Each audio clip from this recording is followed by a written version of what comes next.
Self-imposed slavery, indoctrination, unfounded belief. Hey everyone!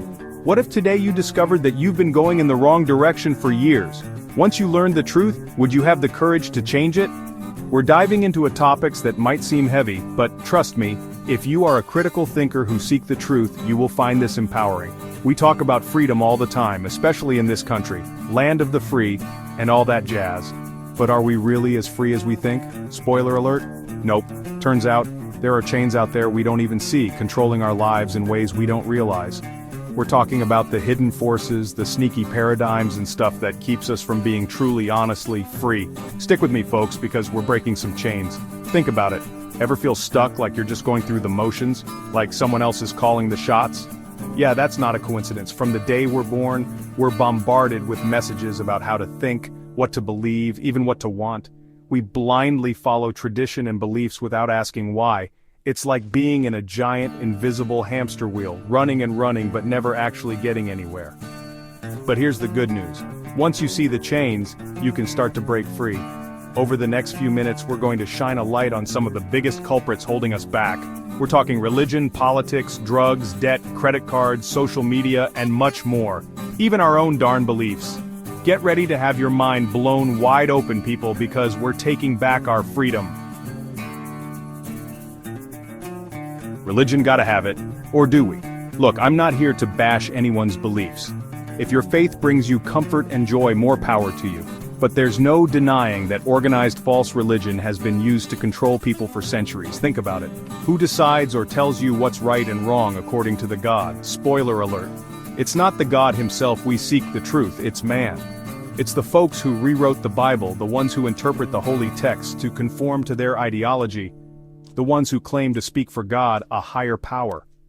And what happens when you question those interpretations? Oh boy, you better get ready for some serious side-eye. You might even be labeled a heretic, apostate, an infidel, a sinner destined for eternal damnation.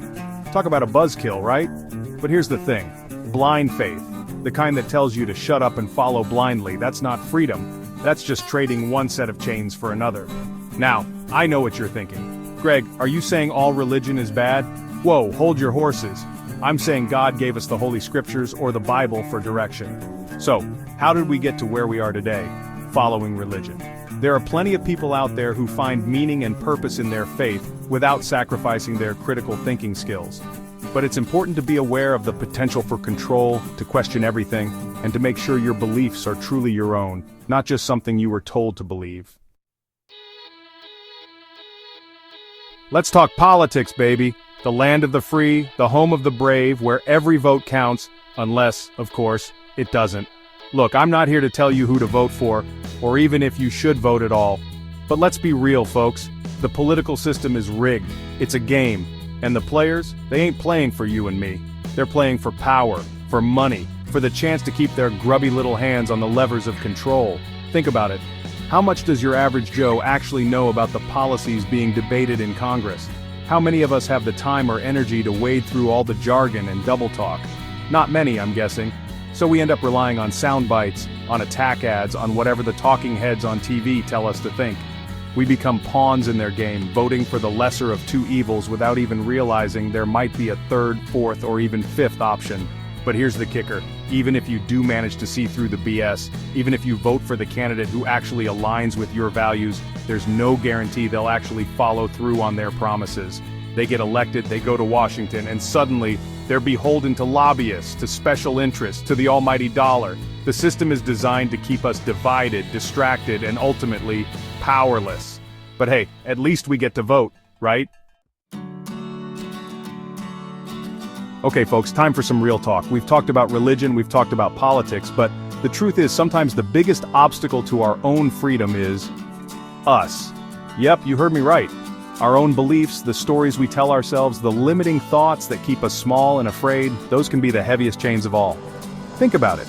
How many times have you talked yourself out of doing something you really wanted to do because you were afraid of failing? How many times have you let someone else's opinion hold you back from pursuing your dreams? We all have these voices in our heads, these inner critics that tell us we're not good enough, smart enough, brave enough, and the more we listen to them, the louder they get. But here's the good news, we have the power to change the channel. to turn down the volume on those negative thoughts and replace them with something more empowering. It takes work, sure, but it's possible. We need to start questioning our beliefs, challenging the stories we've been told about ourselves and the world around us. We need to embrace the unknown, step outside of our comfort zones, and start living life on our own terms. Because the truth is, the only limits to our freedom are the ones we set ourselves. Let us rise above fear, shed the falsehoods we've clung to, and boldly pursue the truth wherever it leads. Let us live with purpose and understanding, knowing that the truth has the power to set us free, if only we are brave enough to embrace it.